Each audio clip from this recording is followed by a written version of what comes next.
உலக பிதாவே, இந்த காலையில் உங்களுடைய சமூகத்தில் நாங்கள் வருகிறோம். நீ நல்லவர், எங்களை காண்கிறவர், எங்களை விசாரிக்கிறவர் ஆண்டவரே. இந்த காலையில் உம்மை ஆராதிப்பதற்காக நாங்கள் வந்திருக்கிறோம் ஆண்டவரே. ஆராதனையில் பிரியப்படுகிறவர் இந்த நாளிலே எங்கள் மத்தியில் நீங்கள் அசைவாடும்படியாய் நாங்கள் செபிக்கிறோம். தொடக்கம் முதல் முடி வரைக்கும் பரிசுத்தாவினுடைய கரம் எங்கள் மீது இருக்கும்படியாய் நாங்கள் செபிக்கிறோம். ஆராதனைக்கு வருகிற ஒவ்வொருவரும் ஆண்டவரே அபிஷேகத்தினால் நீ நிரப்பும்படியாய் நாங்கள் செபிக்கிறோம் ஆண்டவரே. வாழ வயதை போல எங்களுடைய வயதுகளை மாற்றும். சுகவீனமாய் பலவீனமாய் வருகிற ஒவ்வொருவரையும் சுகப்படுத்தும்படியாய் பலப்படுத்தும்படியாய் நாங்கள் செபிக்கிறோம் ஆண்டவரே.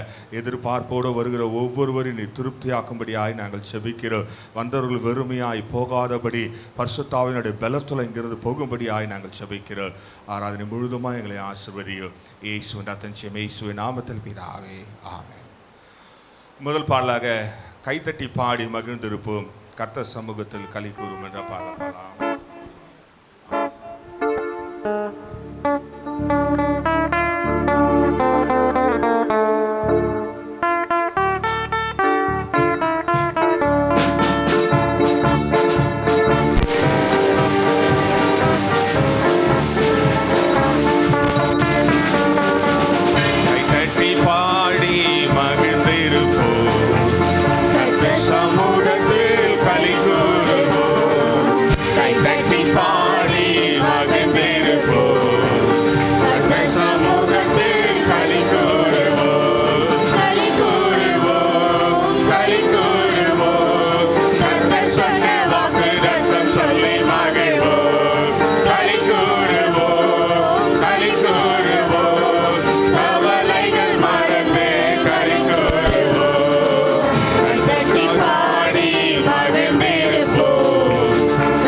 சமூகத்தில்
சமூகத்தில் களி கூறுவோம், கைதட்டி பாடி மகிழ்ந்திருப்போம்.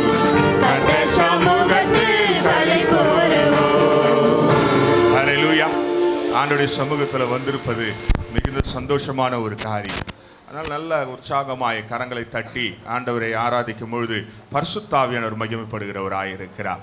இங்கே நம்ம வந்திருப்பதே பரிசுத்த ஆவியானவரை கனப்படுத்த, ஆவியானவரை மகிமைப்படுத்தும்படியா. அதனால முழு இருதயத்தோட முழு பலத்தோட அவரை ஆராதிக்கும் பொழுது அவர் பிரியப்படுகிறவராய் இருக்கிறார். யெகோவா தேவனுக்கு 1000 நாமங்கள், எதை சொல்லி பாடிடுவேன் என்று பாருங்க. கரந்தட்டி பாடலாம். யெகோவா தேவனுக்கு 1000 நாமங்கள், எதை சொல்லி பாடிடுவே. கர்த்தாதி கர்த்தர் செய்த நன்மைகள் 1000, கரம் தட்டி பாடிடுவே. யெகோவா தேவனுக்கு 1000 நாமங்கள், எதை சொல்லி பாடிடுவே. கர்த்தாதி கர்த்தர் செய்த நன்மைகள் 1000, கரம் தட்டி பாடிடுவே. யெகோவா ஷாலோம், யெகோவா ஷம்மா, யெகோவா ருவா, யெகோவா ரஃபா. யெகோவா ஷாலோம், யெகோவா ஷம்மா, யெகோவா ருவா, யெகோவா ரஃபா. யெகோவா தேவனுக்கு 1000 நாமங்கள், எதை சொல்லி பாடிடுவே. கர்த்தாதி கர்த்தர் செய்த நன்மைகள் 1000, கரம் தட்டி பாடிடுவே. எல்லோயிக்கு அல்லேலூயா. என்னை நீரே கண்டீரையா, ஏக்கமெல்லாம் தீர்த்தீரையா. தாகத்தோடு வந்த போது ஜீவ தண்ணீர் எனக்கு தந்து தாகமெல்லாம் தீர்த்தீரையா.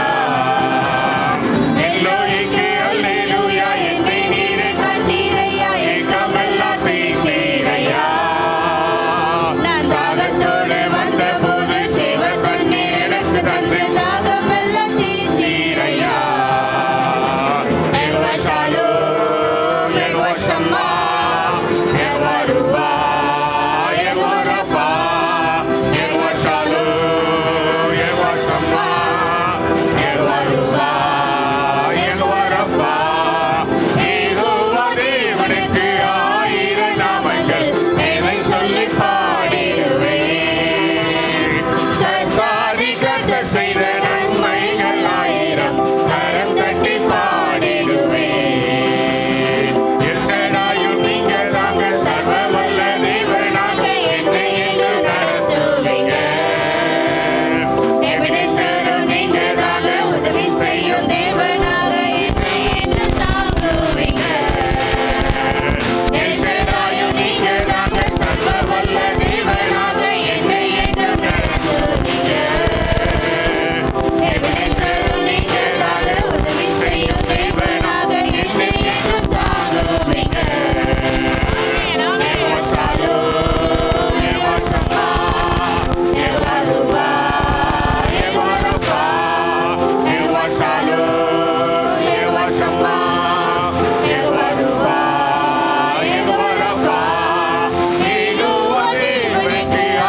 ஹல்லேலூயா. ஆண்டவர் இந்த காலையில நீங்களும் நானும் கரம் தட்டி முழு இருதயத்தோடு ஆராதிக்கும் பொழுது அவர் மிகவும் மகிமைப்படுகிறவராய் இருக்கிறார். எக்கால சத்தம் வானில் தொனித்திடவே நாம் இயேசு மகாராஜனை வந்திருவோம்.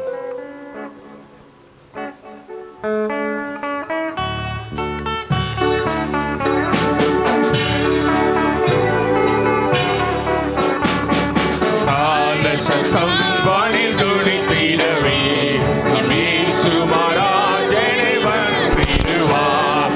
கால சத்தம் வானில் துணித்திடவே இயேசு மகாராஜனை வந்திடுவார். அந்த நாள் மிக சமீபமே, சுத்தர்கள் அவரும் சேர்ந்திடவே. அந்த நாள் மிக சமீபமே, சுத்தர்கள் அவரும் சேர்ந்திடவே. தேவகாலம் வானில் முழங்க, தேவகாலம் வானில் முழங்க, தேவாதி தேவனை சந்திப்போமே. கால சத்தம் வானில் தொனித்திடவே இயேசு மகாராஜனை வந்திடுவார். கால சத்தம் வானில் தொனித்திடவே இயேசு மகாராஜனை வந்திடுவார். வானமும் பூமியும் மாறிடிடும், வல்லவர் வாக்குதம் மாறிடாதே. வானமும் பூமியும் மாறிடிடும், வல்லவர் வாக்குதம் மாறிடாதே. தேவதூதர் பாடல் தொனிக்க, தேவதூதர் பாடல் தொனிக்க, தேவன் அவரை தரிசிப்போமே. கால சத்தம் வானில் தொனித்திடவே இயேசு மகாராஜனை வந்திடுவார். கால சத்தம் வானில் தொனித்திடவே இயேசு மகாராஜனை வந்திடுவார். கன்னிமை நேரத்தில் மாறிடுவோம், விண்ணிலே அவரும் சேர்ந்திடுவோம். கன்னிமை நேரத்தில் மாறிடுவோம், விண்ணிலே அவரும் சேர்ந்திடுவோம். கண்ணீர் கவலை அங்கே இல்லை, கண்ணீர் கவலை அங்கே இல்லை, கர்த்தர் தாமே வெளிச்சமாவார். கால சத்தம் வானில் தொனித்திடவே இயேசு மகாராஜனை வந்திடுவார். கால சத்தம் வானில் தொனித்திடவே இயேசு மகாராஜனை வந்திடுவார். கர்த்தரின் வேலையை நாம் அறிவோம், கர்த்தரின் சித்தமை செய்திடுவோம். கர்த்தரின் வேலையை நாம் அறிவோம், கர்த்தரின் சித்தமை செய்திடுவோம். பலன்கள் யாவையும் அவரே அளிப்பார், பலன்கள் யாவையும் அவரே அளிப்பார். பரமனோடென்று வாழ்ந்திடுவோம். கால சத்தம் வானில் தொனித்திடவே இயேசு மகாராஜனை வந்திடுவார். கால சத்தம் வானில் தொனித்திடவே இயேசு மகாராஜனை வந்திடுவார். கல்லர்கள் பரவி அங்குமிங்கும் கர்த்தரின் வார்த்தையை புரட்டுகிறார். கல்லர்கள் பரவி அங்குமிங்கும் கர்த்தரின் வார்த்தையை புரட்டுகிறார். கர்த்தரே வாரும் வாஞ்சையை தீரும், கர்த்தரே வாரும் வாஞ்சையை தீரும். கருத்துடன் நாம் விழித்திருப்போம். கால சத்தம் வானில் தொனித்திடவே இயேசு மகாராஜனை வந்திடுவார். கால சத்தம் வானில் தொனித்திடவே இயேசு மகாராஜனை வந்திடுவார். ஹல்லேலூயா. ஒரு நாள் நிச்சயமாகவே அந்த சத்தம் தொனிக்கும். அன்றைக்கு ஆயத்தமாக இருக்கிற யாவரும் பறந்து போகிறவர்களாயிரும். அப்படி என்றால் இங்கே எக்கால சத்தம் கேட்கப்படும் பொழுது நம்மளுடைய ஆத்மா உயிரோடு இருக்க வேண்டும். அப்படி என்றால் ஒவ்வொரு ஆராதனையிலையும் நம்ம ஆத்மா உயிர்ப்பிக்க வேண்டியது அவசியமானதாக இருக்கிறது. தேவா நான் எதனால் விசேஷித்தவன் என்ற பாடலை கண்டிப்பார்.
அதை தினம் யோசிப்பவர் தேவா நான் எதினால் விசேஷித்தவர் ராஜா நான் அதை தினம் யோசிப்பவர் எதினால் இது எதினால் இரண்டோடு வருவதினால் எதினால் இது எதினால் இரண்டோடு வருவதினால்.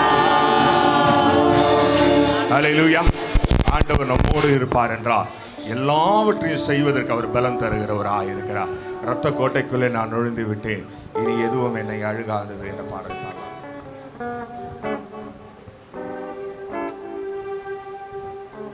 இரத்த கோட்டைக்குள்ளே நான் நுழைந்து விட்டேன், இனி எதுவும் அணுகாது, எந்த தீங்கும் தீண்டாது.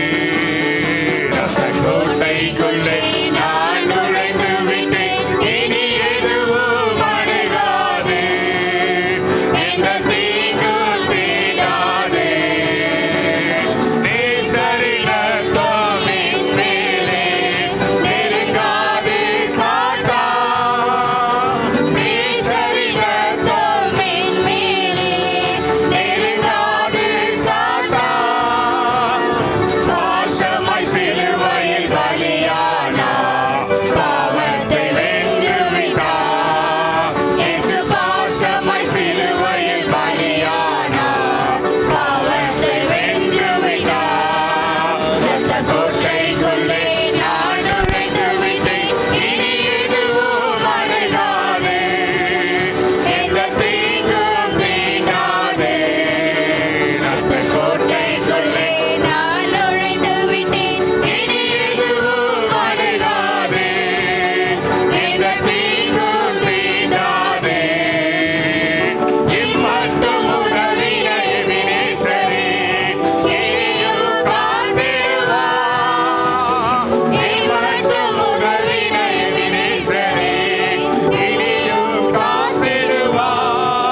ரத்த கோட்டைக்குள்ளே நான் நுழைந்து விட்டேன். இனி எதுவும் அணுகாது. எந்த தீங்கும் தீண்டாது. இருந்த இடத்துல கண்களை மூடி இந்த காலையில நீ நானும் அவருடைய ரத்த கோட்டைக்குள்ள நுழைந்திருக்கிறோம். பரிசுத்த ஆவியானவர் நம்மை முழுமையாய் மூடிக்கொள்ளுகிறவராய் இருக்கிறார். முழுமையாய் நம்மளை சுத்திகரிக்கிறவராய் இருக்கிறார். காலையில் அவருடைய சமூகத்துல வந்து பரிசுத்த ஆவியினுடைய பலத்தினால இங்கிருந்து நீ நானும் கடந்து செல்ல வேண்டும். அப்படி என்றால் இருந்த இடத்துல கண்களை மூடிடுங்க. ஆண்டவரே என்னை நிரப்புங்கப்பா, ஆண்டவரே என்னை சுத்திகரிங்கப்பா, ஆண்டவரே என்னை சுத்திகரிங்கப்பா என்று கேட்கும் பொழுது மாம்சமான யாவர் மீதும் அவர் ஆவியை ஊட்டுகிறவராய் இருக்கிறார். இந்த காலையில நீ நானும் அவரை ஆராதிப்பதற்காக வந்திருக்கிறோம். வேற எந்த ரீசனுக்காக நம்ம ஆலயத்துக்கு வரல. ஆண்டவரை ஆராதிப்பதற்காக ஆராதனை நேரத்தில் முழு இருதயத்தோட முழு பலத்தோட அவரை ஆராதிக்கும் பொழுது பரிசுத்த ஆவியானவர் மகிமைப்படுகிறவராய் இருக்கிறார். பரிசுத்த ஆவியானவர் நம்ம மகிமைப்படுத்தும் பொழுது உன்னை என்னையும் அவர் கனப்படுத்துகிறவராய் இருக்கிறார். இந்த பூமியில நீயும் நானும் கனமுள்ளவர்களாய் இருக்க வேண்டும் என்றால் நமக்குள்ள இருக்கிற பரிசுத்த ஆவியானவர் அனலாய் இருக்க வேண்டும். இந்த காலையில உனக்குள்ள இருக்கிற பரிசுத்த ஆவியானவர் அனலாய் இருக்கிறாரா? அனல் மூட்டி இருக்கிறாரா? ஒவ்வொரு நாளும் கொழுந்து விட்டு எரிந்து கொண்டிருக்கிறாரா? அப்படிப்பட்ட ஆவியானவர் இந்த காலையில உன்னை என்னையும் மீண்டும் அக்கினி அபிஷேகத்தினால் நிரப்புகிறவராய் இருக்கிறார். இந்த காலையில ஒவ்வொருவரையும் அக்கினி அபிஷேகத்தினால் நிரப்புகிற தேவனாய் இருக்கிறார். ஹல்லேலூயா, ஹல்லேலூயா, ஹல்லேலூயா. ஸ்தோத்திரிக்கிறோம், ஸ்தோத்திரிக்கிறோம், ஸ்தோத்திரிக்கிறோம், ஸ்தோத்திரிக்கிறோம், ஸ்தோத்திரிக்கிறோம், ஸ்தோத்திரிக்கிறோம், ஸ்தோத்திரிக்கிறோம், ஸ்தோத்திரிக்கிறோம் ஆண்டவரே, ஸ்தோத்திரிக்கிறோம் ஆண்டவரே, ஸ்தோத்திரிக்கிறோம் ஆண்டவரே, ஸ்தோத்திரிக்கிறோம் அப்பா. ஹல்லேலூயா, ஹல்லேலூயா, ஹல்லேலூயா, ஹல்லேலூயா. உருமனமாய் எல்லா கவலைகளையும் தூக்கி தூர வைத்து விடுங்க. உங்களுடைய கவலைகள் எல்லாவற்றையும் அவர் சுமந்து விட்டார். இப்பொழுது அவரை ஆராதிப்பது மாத்திரம்தான் நேரமாய் இருக்கிறது. எல்லாவற்றையும் ஒதுக்கி விட்டு நான் ஆண்டவரை முழு இருதயத்தோடு ஆராதிக்க போறேன் என்று ஆராதிக்கும் போது அக்கினி அபிஷேகம் இந்த காலையில நம்மை நிரப்புகிறதாய் இருக்கிறது. பரிசுத்த ஆவியானவர் நம்மை நிரப்புகிறவராய் இருக்கிறார். பரிசுத்த ஆவியுடைய பலன் இந்த காலையில உன்மேல என் மேல அசைவாடுகிறதாய் இருக்கிறது.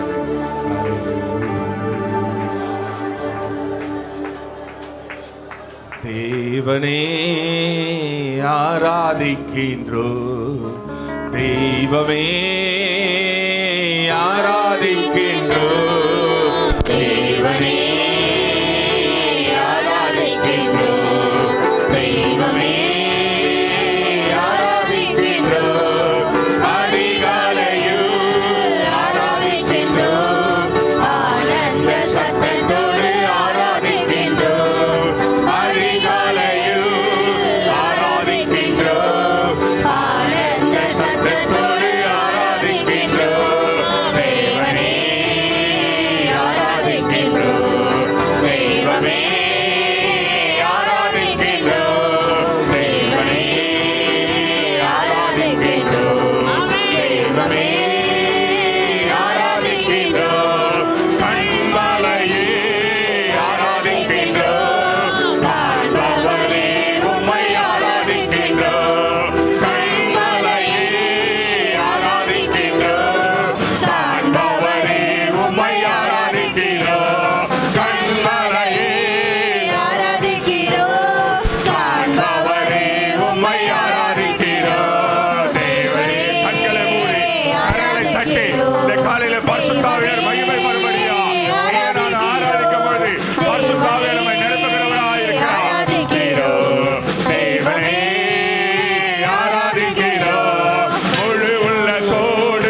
ஆராதிக்க வரும்பொழுது, நீ நானும் முழு இருதயத்தோடு முழு பலத்தோடு ஆராதிக்கும் பொழுது ஆண்டவர் மகிமைப்படுகிறவராய் இருக்கிறார். இந்த காலையில் உன்னை என்னையும் மகிமைப்படுத்துகிறவர், கனப்படுத்துகிறவர், சுமந்து செல்லுகிறவர் பரிசுத்த ஆவியானவராய் இருக்கிறார். ஹல்லேலூயா. நன்றி ராஜா, நன்றி தகப்பனே. ஹல்லேலூயா.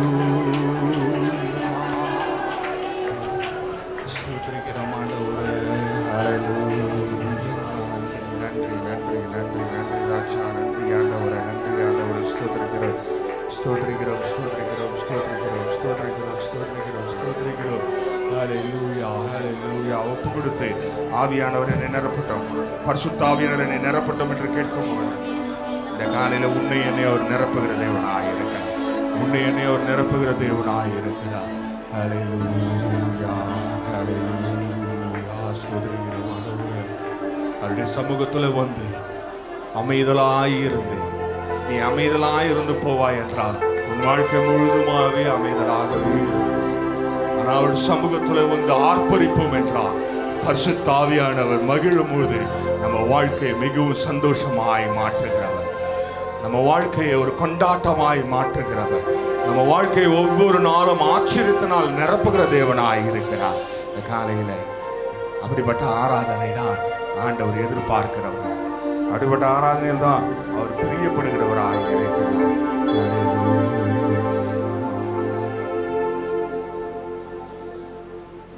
பிதாவே ஆராதிக்கிறோம், இயேசுவே ஆர்ப்பரிக்கின்றோம், ஆவியானவரே அன்பு செய்கின்றோம். எங்கள் ஆவியானவரே அன்பு செய்கின்றோம். ஆராதிக்கின்றோம், ஆர்ப்பரிக்கின்றோம்.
இருப்பவரே, ஐயா எப்போதும் இருப்பவரே, இனிமேலும் வருபவரே, உம்மை ஆராதிக்கிறோம், ஆர்ப்பரிக்கிறோம், அன்பு செய்கின்றோம்.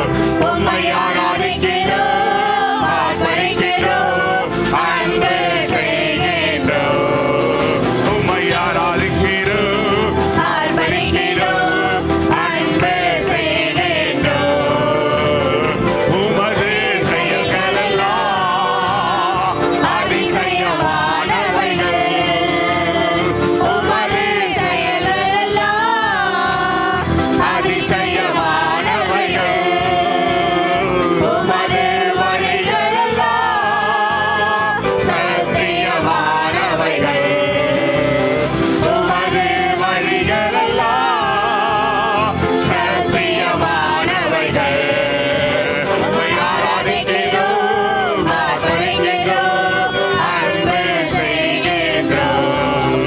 உம்மை ஆராதிக்கிறோம், ஆர்ப்பரிக்கிறோம், அன்பு செய்கின்றோம். பிதாவே, ஆராதிக்கிறோம், இயேசுவே ஆர்ப்பரிக்கிறோம், ஆவியானவரே அன்பு செய்கின்றோம். எங்கள் ஆவியானவரே அன்பு செய்கின்றோம். நம்மளுடைய துதிய மகிமை, நம்மளுடைய அன்பு, நம்மளுடைய ஆர்ப்பரிப்பு பரிசுத்த ஆவியானவர் ஒருவருக்காகவே இருக்கிறார். பரிசுத்த ஆவியானவர் ஒருவருக்கு மாத்திரம் இருக்கும்போது அவர் மிகவும் மகிமைப்படுகிறவர், மிகவும் சந்தோஷப்படுகிறவர், மிகவும் அருமையாய் நம்மை நடத்துகிறவராய் இருக்கிறார். இந்த காலையில உன்னை என்னை நடத்துகிறவர், உன்னை என்னை வழி நடத்துகிறவர், உன்னை என்னை சுமக்கிறவராய் இருக்கிறார். இந்த காலையில ஒருவேளை ஆண்டவர் என்னை சுமக்கட்டும் என்று நீ சொல்லுவாய் என்றால் உன்னை அழகாய் சுமப்பவர், தோள் மேல அமர வைத்து எல்லா இக்கட்டிலிருந்து உன்னை விடுதலை ஆக்கி, எல்லா பிடியிலிருந்து உன்னை விடுதலை ஆக்கி உன்னை அழகாய் தோள் மேல சுமக்கிற தேவனாய் இருக்கிறார். இந்த காலையில நம்முடைய ரட்சகர் எப்படிப்பட்டவர் என்றால், கஷ்டம் வரும்பொழுது தூக்கி தோள் மேல அமர வைத்து உலகத்தின் பார்வையிலிருந்து மேல நம்மை கொண்டு போய் வைக்கிறவராய் இருக்கிறார். அப்படிப்பட்ட தேவனை நீயும் நானும் ஆராதிப்பதற்காய் வந்திருக்கிறோம். அப்படிப்பட்ட தேவன் இந்த காலையில உன்னையும் என்னையும் அழகாய் தேற்றுகிறவராய் இருக்கிறார். ஹல்லேலூயா. பரிசுத்த ஆவியானவர் உங்களிடத்துல பேசும்படியாய் இடம் கொடுக்கும் பொழுது நிச்சயமாய் பேசுகிறவராய் இருக்கிறார். நிச்சயமாய் அழகாய் பேசுகிறவர். அவரை போல அழகாய் பேசுகிற ஒருவரும் நீங்க காண முடியும்.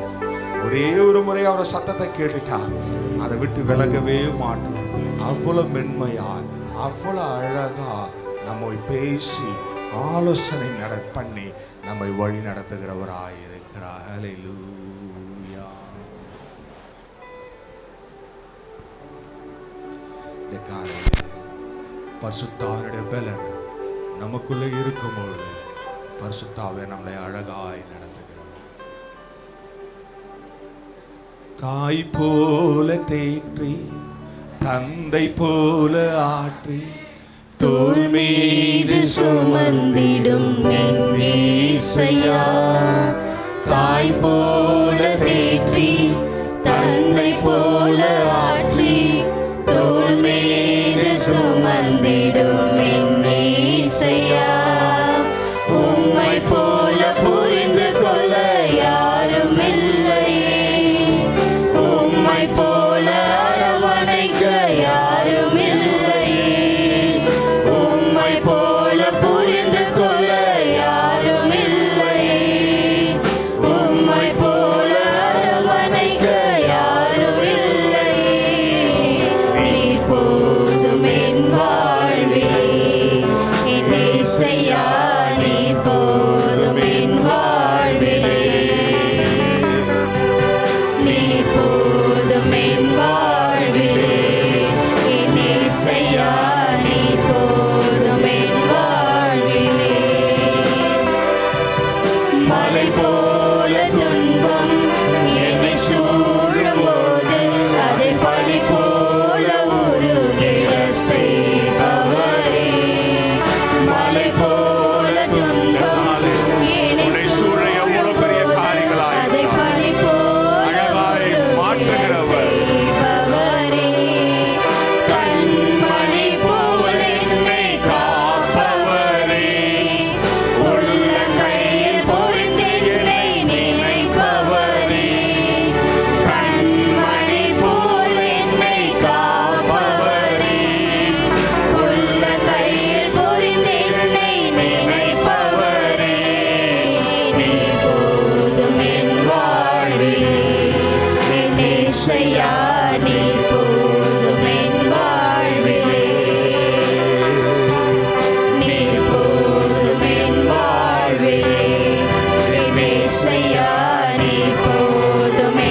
வேதத்தில் ஒரு பகுதியை பார்த்து ஆண்டவருடைய வார்த்தைக்குள்ளே நாம் போகலாம். லூக்கா எழுதின சுவிசேஷம் 7ஆம் அதிகாரம், தெரிஞ்ச பகுதி தான். லூக்கா 7ஆம் அதிகாரம் 11 தொடங்கி 16 வரைக்கும் வாசிக்கலாம். லூக் 7:11-16. மறுநாளிலே அவர் நாயின் என்னும் ஊருக்கு போனார். அவருடைய சீஷர் அநேகரும் திரளான ஜனங்களும் அவருடனே கூட போனார்கள். அவர் ஊரின் வாசலுக்கு சமீபித்த போது மரித்து போன ஒருவனை அடக்கம் பண்ணும்படி கொண்டு வந்தார்கள். அவன் தன் தாய்க்கு ஒரே மகனாயிருந்தான், அவளோ கைம்பெண்ணாயிருந்தாள். ஊராரில் வெகு ஜனங்கள் அவளுடனே கூட வந்தார்கள். கர்த்தர் அவளை பார்த்து அவள் மேல் மனதுருகி அழாதே என்று சொல்லி கிட்ட வந்து பாடையை தொட்டார். அதை சுமந்தவர்கள் நின்றார்கள். அப்பொழுது அவர், வாலிபனே எழுந்திரு என்று உனக்கு சொல்லுகிறேன் என்றார். மரித்தவன் எழுந்து உட்கார்ந்து பேசத் தொடங்கினான். அவனை அவன் தாயினிடத்தில் ஒப்புவித்தார். எல்லாரும் பயமடைந்து, மகா தீர்க்கதரிசியானவர் நமக்குள்ளே தோன்றியிருக்கிறார் என்றும் தேவன் தமது ஜனங்களை சந்தித்தார் என்றும் சொல்லி தேவனை மகிமைப்படுத்தினார்கள். ரைட். இன்றைக்கு பார்க்க இருக்க காரியம் என்னவென்றால், த சாஃப்டஸ்ட் ஹெல்ப்பர், மென்மையான உதவியாளர். முதல்ல பார்த்தோம் த டிவைன் ஹெல்ப்பர், தெய்வீகமான உதவியாளர். இரண்டாவது பார்த்தோம் த கிரேட்டஸ்ட் ஹெல்ப்பர், பயங்கரமான உதவியாளர். இன்றைக்கு பார்க்க காரியம் என்னவென்றால், த சாஃப்டஸ்ட் ஹெல்ப்பர், ரொம்ப மென்மையாக உதவி செய்வார். இப்போ இந்த மென்மையானவங்களாம் எப்படி இருப்பாங்க அப்படின்னா, அவங்க பேசுறதே காதில் கேட்காது. ஏன்னா வேகமாக பேசினா கூட மற்றவங்களுடைய இருதயம் நொந்துருவோமோ அல்லது அவங்க காது செவிடாயிடுமோ அப்படின்னு என்ன மாதிரி பேச மாட்டாங்க. ரொம்ப சைலண்ட்டாக பொறுமையாக நிதானமாக வார்த்தை ஒன்று எவ்வளோ நீளம் இருக்குது, வார்த்தைக்கு எத்தனை எழுத்து இருக்குது அப்படின்னு எண்ணி தான் பேசுவாங்க. அது பொறுமையாக இருக்கிறவங்க. இப்போது நம்ம ஆண்டவர் எப்படிப்பட்ட ஆண்டவர்னா, ரொம்ப சாஃப்ட் கார்னர், எப்பவுமே இருதயம் மென்மையான இருதயம் உள்ளவராக இருக்கிறார். அதனால தான் வேதம் சொல்லுகிறது, கல்லான இருதயத்தை எடுத்துகிட்டு போட்டு நமக்கு என்ன பண்ணுவாராம், மாம்சமான சதையுள்ள ஒரு இருதயத்தை தருகிறவராக இருக்கிறார். அப்போ சதையுள்ள இருதயம் இருந்தால் அது சாஃப்டாக தான் இருக்கணும். சில இருதயம் முத்தி போயிருக்கும். இப்போ கறி வாங்கும்போது முத்தி போன கறி வாங்குவோமா? அப்படியே மறந்து வாங்கிட்டு போயிட்டா கூட மறுநாள் அந்த அடுத்த வாரம் அந்த கடைக்காரன் என்ன பண்ணுவோம், உண்டு இல்லைன்னு பண்ணிவிடுவோம். கல் மாதிரி கறியை போட்டடா, மெல்ல முடியல, வேகம் இல்லை அப்படின்னு கத்துவோம். அதே போல் தான் சில இருதயங்களை ஆண்டவர் பார்க்கும்பொழுது, இந்த இருதயம் எவ்வளோதான் வேக வச்சாலும் வேகலை, அது அப்படியே தான் இருக்குது, எத்து குப்பையில் தான் போடணும் அப்படின்னுவார். ஆனால் ஆண்டவர் எப்படி என்றால் மென்மையானவர், ரொம்ப சாஃப்டான ஹார்ட் உள்ளவர். வாசித்த பகுதியை நீங்கள் நிறைய முறை நம்ம பிரசங்கித்திருக்கோம், நிறைய முறை நீங்கள் வாசிருப்பீங்க. இயேசுவும் அவருடைய சீடர்களும் ஒரு ஊருடைய வாசலுக்கு வரும்பொழுது, அந்த ஊர் வாசலுடைய பழக்கம் என்னன்னா, இன்றைக்கு கூட அந்த பழக்கம் இருக்கு. பாடையை தூக்கிக்கிட்டு வெளியே வந்து ஊருக்கு வெளியே தான் அடக்கம் பண்ணுவாங்க. ஊருக்கு வெளியே வந்துட்டாங்கன்னா பெண்கள் வெளியே வரமாட்டாங்க. அது இன்றைக்கும் சில மதங்களிலே அதை பின்பற்றுகிறவர்களாக இருக்கிறாங்க. நம்ம மட்டும் தான் போயிட்டு குழிக்குள்ளவே இறங்கி அழுவோம். பார்த்துக்கிறீங்களா? எனக்குலாம் செம்ம காமெடியாக இருக்கும். மூப்பட்ட சொல்லுவேன், அப்படியே சேர்த்து போச்சலாமா அப்படின்வேன். ஆமாம், அதனால் நீங்கள் அடுத்த முறை யாராவது குழிக்குள்ளே இறங்கி அழுவாதீங்க. எனக்கு முப்பருக்கு என்ன திரும்ப தோணும், 2 சேர்த்து போச்சலாமான்னு தோணும். அப்படி இருக்கும். ஆனால் சிலர்லாம் பார்த்தீங்கன்னா ஊருக்கு வெளியே நின்று விடுவார்கள். அது பழக்கமானதாக இருந்தது. இப்போ இயேசுவும் அவருடைய சீடர்களும் உள்ளே வராங்க. வரும்பொழுது அவர் இவரை கூட்டத்தை பார்க்கும்பொழுது, ஒருவேளை நான் நினைக்கிறேன் அந்த இடத்துல மேளம் இருந்ததோ அல்லது பூக்கள் கொட்டி இருந்ததோ அதை பார்த்து இயேசு கேட்டாரோன்னு தெரியவில்லை. ஆனால் பார்த்த உடனே அவருக்கு இருதயம் மென்மையாக இருந்ததுனால யாருக்கிட்டையுமே கேட்கல, நேராக அந்த அம்மா கிட்ட போயிட்டு முதல்ல அவர் சொன்ன வார்த்தை என்னன்னா, எம்மா பயப்படாத, கலங்காத, திகையாத அப்படின்னு முதல்ல சாஃப்டான ஹார்ட்டில் அவர் கம்ஃபோர்ட் பண்ணுகிறவராய் இருக்கிறார், தேற்றுகிறவராய் இருக்கிறார். எப்பொழுதுமே ஒரு உதவியாளர் வரும்பொழுது முதல்ல, இப்போ கூட அம்மா சொன்னாங்க பயப்படாதீங்க அப்படின்னு ஃபோன் பண்ணி சொல்ல சொன்னாங்க. நீங்கள் அப்படி சொல்லாதீங்க, முதல்ல கவலைப்படாதீங்க, ஆண்டவர் இருக்காரு அப்படின்னு சொல்லும்பொழுது ஒரு தைரியம். அந்த தைரியத்தை சாஃப்டாக ஆண்டவர் அந்த அம்மாவை பார்த்து சொல்லுகிறதை நாம் பார்க்கிறோம். ரெண்டாவது அவர் செய்த பெரிய காரியம் என்னன்னா, அழகாக போயிட்டு அந்த பாடையை தொட்டார். இன்றைக்கு நம்ம ஊரில் கூட ஒரு பழக்கம் இருக்குது, என்ன தெரியுங்களா? பாடையை தூக்கிட்டு போகும்பொழுது அல்லது பெட்டியை தூக்கிட்டு போகும்பொழுது யாராவது வந்து தொட்டால் நிறுத்திடுவோம். ஏன்னு கேட்டிங்க வச்சுங்களேன், அவங்க லேட்டாக வந்திருப்பாங்க, மாலை போட வந்திருப்பாங்க, இல்லைன்னா மூஞ்ச பார்க்க வந்திருப்பாங்க அப்படின்னு சொல்லி நிறுத்தி விடுவார்கள். அதுவும் பெண்கள் தொட்டாங்கன்னா உடனே நிறுத்திடுவாங்க, ஆண்கள் தொட்டால் நிறுத்த மாட்டாங்க. ஏன்னா அங்கே வந்து பார்த்துக்கடா கடைசியாக மூஞ்ச பார்க்குறவங்களாம் பாருங்க அப்படின்வாங்க, அதனால் அங்கே வாங்கன்றுவாங்க. ஆனால் பெண்கள் பொதுவாக தொட்டா, ஆனால் இயேசு வந்து நின்ன உடனே அந்த பாடையை தொட்ட உடனே நின்று விட்டார்கள். இப்போ யோசித்து பாருங்களேன், இயற்கைக்கு மாறான ஒரு விஷயம் என்னவென்றால், பொதுவாகவே யூத கலாச்சாரத்தில் எப்படி இருந்தது என்றால், ஒன்ஸு பாடியை தூக்கி தோளில் வச்சுட்டாங்கன்னா அவங்க திரும்பி கூட பார்க்க மாட்டாங்க. இப்போ நம்ம ஊரில் கூட ஒரு பழக்கம் இருக்குது, தீ வச்சுட்டா திரும்பி பார்க்கக்கூடாதுன்னு குடுகுடுன்னு கூட்டின்னு வந்துடுறாங்க. அவங்க ஏன் பார்க்கக்கூடாது சொன்னாங்கன்னா, பார்த்தா வச்சவங்க கூடவே வந்துடுவாங்களாம். அப்புறம் எதுக்கு வைக்கிற, வீட்டுக்கு கூட்டின்னு போய் வச்சுக்கலாம்ல. சிலர்லாம் அந்த பழக்கம்லாம் பார்க்கும்போது யோசிப்பேன், இது வேற வீட்டு வாசலில் நெருப்பு போடுவாங்க, எல்லாம் போடுவாங்க, ஏன்னா வரக்கூடாதான். ஏங்க அப்புறம் வாழும் போதும் விட்டீங்க, செத்த பிறகும் வரக்கூடாதுன்னா என்ன அர்த்தம்? அப்போது இயேசு அது யூத கலாச்சாரத்தில் இருந்த பழக்கம் என்னவென்றால், அவங்க பாடையை தூக்கிட்டாங்கன்னா திரும்ப பார்க்கக்கூடாது, நிற்கக்கூடாது. ஆனால் இயேசு வந்த பொழுது, தொட்ட பொழுது என்னன்னு தெரியல, கல்ச்சரை முதல்ல உடைச்சார். முதல்ல எதை உடைத்தார் என்றால், சட்டத்தை உடைத்தார், யூத சட்டத்தை. ஒருவேளை யூத சட்டத்தை உங்களுக்கு தெரியலன்னா வாங்க, சட்டத்துடைய அடக்க ஆராதனை முறை, நம்ம ஊரில் கூட இதில் அடக்க ஆராதனை முறைகள் அப்படின்னு சொல்லி இருக்குல்ல, அந்த முறையின்படி பாடையை தூக்கி வாசல் வரைக்கும் வந்துட்டா, அதுவும் ஊருடைய எல்லைக்கு வந்துட்டா அதை நிறுத்தவே கூடாது, நேராக எங்கே போகணுமோ அங்கே போக வேண்டியது அவசியம். அப்போ முதல்ல இயேசு செய்தது என்றால், முதல்ல had a soft corner towards that woman. அந்த அம்மாவிடத்தில், அந்த ஸ்திரீ இடத்துல அவருக்கு ஒரு மென்மையான இருதயம் இருந்தது, கலங்காத பயப்படாத மானார். ரெண்டாவது, சட்டத்தையே உடைச்சார் அந்த அம்மாவுக்காக. எவ்வளோ பெரிய காரியம் பாருங்களேன். இன்றைக்கி யாராவது உங்களுக்காக ஒரு சட்டத்தை உடைக்க முடியும் அப்படின்னா வாய்ப்பே இல்லை.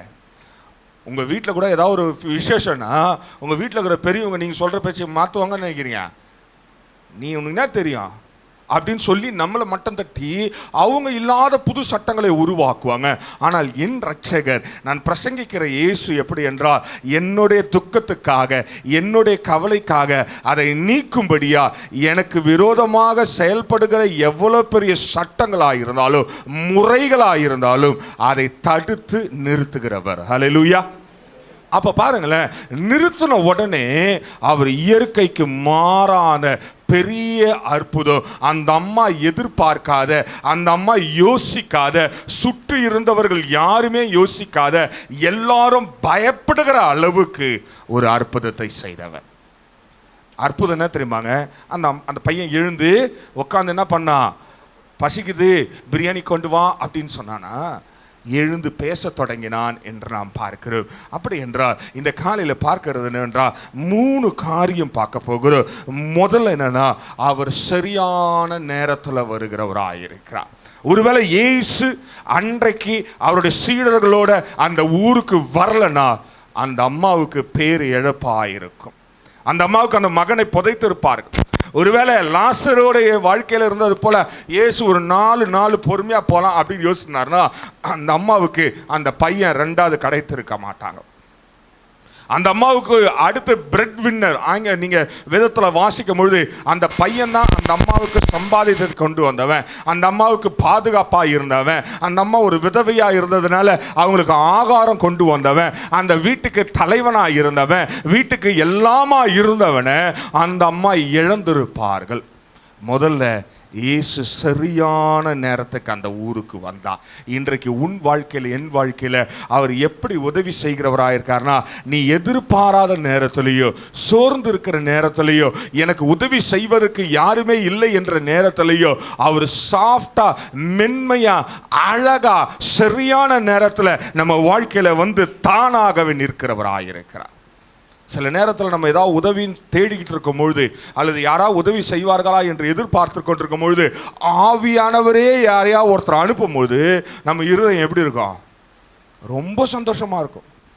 உடனே வந்து மைக்கை பிடிச்சி சாட்சி சொல்லுவோம், கடந்த வாரம் ஆண்டவர் எனக்கு செய்த அற்புதம் என்னவென்றால் அப்படின்னுவோம். சொல்லுவோமா இல்லையா? இந்த அம்மா பாருங்க, இந்த அம்மா எதிர்பாராத காரியம். என் ரட்சகர் எப்படி தெரியுமாங்க, நம்ம எல்லாவற்றையும் இழந்து நடு தெருவில் அனாதையாய், திக்கற்றவர்களாய், திசை தெரியாமல் நிற்கும் பொழுது தானாகவே முன்னாடி வந்து நிற்கிறவர். இன்றைக்கு உன் வாழ்க்கையில் என் வாழ்க்கையில் எப்படி வருவார்னா, நீ எதையுமே இல்லைங்க, இனிமே எனக்கு உதவி செய்வதற்கு யாருமே இல்லைங்க என்று எண்ணும்பொழுது தானாகவே வந்து நிற்பார். நீ போய் அவரை கூப்பிடணும்னு அவசியம் இல்லை. இந்த அம்மா போயிட்டு ஆள் அனுப்புங்க, அவர் உலகத்தின் ரட்சகராம மேசியாவாகாம, அவர் மரித்தோரை எழுப்புவாராம, அவர் குஷ்டரோகியில சுகமாக்குவாராம எங்க வீட்டுக்கு வர சொல்லுங்கன்னா ஆள் அனுப்பவே இல்லை. தானாகவே எதிர்பாராத நேரத்தில் அந்த ஊருக்கு வர வேண்டியது அவருடைய திட்டமாக இருந்தது. அப்படிதான் நம் ரட்சகர் நீ எதிர்பாராத நேரத்தில் உன் வாழ்க்கையில், உன் வருமானத்தில், உன் வீட்டில் தானாகவே வந்து நிற்கிறவராக இருக்கிறார். ஹல்லேலூயா. இந்த காலையில் அவ்வளோ மென்மையா யாருமே உதவி செய்ய முடியாதுங்க. நீங்கள் போய் கேட்டால் கூட என்ன பண்ணுவாங்க, இல்லைன்னு தான் சொல்லுவாங்க. நான்லாம் ரொம்ப மோசமானவன். எப்போ கேட்டாலும் என்ன சொல்லுவேன், இல்லைன்னு தான் சொல்லுவேன். ஏன்னா ஒரு தடவை குத்துட்டா என்ன பண்ணுவீங்க. அதனால என்ன சொன்னாங்க, அம்மா எதோ சொன்னாங்க, அது வாயில் வேறு இல்லைன்ற ஒரு வார்த்தை. ஏன்னா எனக்கெல்லாம் சொல்லி கொடுத்த முதல் வார்த்தையை நோ சொல்ல கற்றுக்கோனாங்க. அப்போது எதை கேட்டாலும் இல்லை. ஆனால் என் ஆண்டவர் அப்படி இல்லைங்க, வந்து முதலாவதாக சரியான நேரத்தில் யோசித்து பாருங்களேன். ஒருவேளை அந்த பாடி அப்படி போகும்போது ஏசு இப்படி வந்துருந்தாருன்னா அந்த அம்மாவுக்கு அற்புதம் நடத்திருக்காது. இன்றைக்கு உன் வாழ்க்கையில் அப்படிதான். நீ தற்செயலெல்லாம் இங்கே வந்து உட்காரல, ஆண்டவருடைய திட்டம் உனக்கு நேராக இருக்கிறது. எனக்கு யார் இந்த நேரத்தில் வந்து நிற்பார் என்று எதிர்பார்ப்ப நேரத்தில் என் ஆண்டவர் உன் வாழ்க்கையில் சரியான நேரத்தில் வந்து நிற்கிறவராக இருக்கிறார். எடுத்து வாசிக்கலாம். ஆதியாகமம் 22ஆம் அதிகாரம் 12ஆம் வசனத்தை வாசிக்கலாம். 2ஆம் வசனம் என்ன சொல்லுகிறதா, ஆண்டவர் ஆபிரகாமு கிட்ட ஒரு பெரிய உடன்படிக்கை கேட்கிறார். எடுத்து வாசிங்க 12. அப்பொழுது அவர், பிள்ளையாண்டன் மேல் உன் கையை போடாதே, அவனுக்கு ஒன்றும் செய்யாதே, நீ அவனை உன் புத்திரன் என்றும் உன் ஏகசுதன் என்றும் பாராமல் எனக்காக ஒப்பு கொடுத்தபடியினால் நீ தேவனுக்கு பயப்படுகிறவன் என்று இப்பொழுது அறிந்திருக்கிறேன் என்றார். இங்க பாருங்களேன், ஆண்டவர் ஆபிரகாமு கிட்ட கேட்டாரு, தம்பி உன்னுடைய மகனை என்கிட்ட கொடுத்துரு, ஈசாக்க பலி செலுத்துட்டார். ஈசாக்க பலி செலுத்தணும்னு இவன் மனசுக்குள்ள என்ன தோணுச்சுன்னு தெரியல, ஒரு தகப்பனா என்ன யோசித்தான்னு தெரியல. ஆனால் ஆண்டருக்கு கீழ்ப்படுகிறவன என்ன பண்ணா, உடன்படிக்கையின்படி செய்வதற்காக தீர்மானித்தான். ஒருவேளை ஆண்டவர் இவன் என்னதான் பண்றான், கத்தி பாதி வரைக்கும் வரட்டும் வெயிட் பண்ணலான்னு இருந்தாருன்னு வச்சுங்க, வயசானவன் 100 வயசு, தடுமாறி கத்தி விட்டுருந்தானோ கத்தி விட்டுருக்கும். இப்போ இன்றைக்கி வயசானவங்க இந்த முள் வெட்டும் போது, இப்போல்லாம் முள்ளாக யாரும் வெட்டுறதில்ல, அப்போல்லாம் விறகு வெட்டுவாங்க.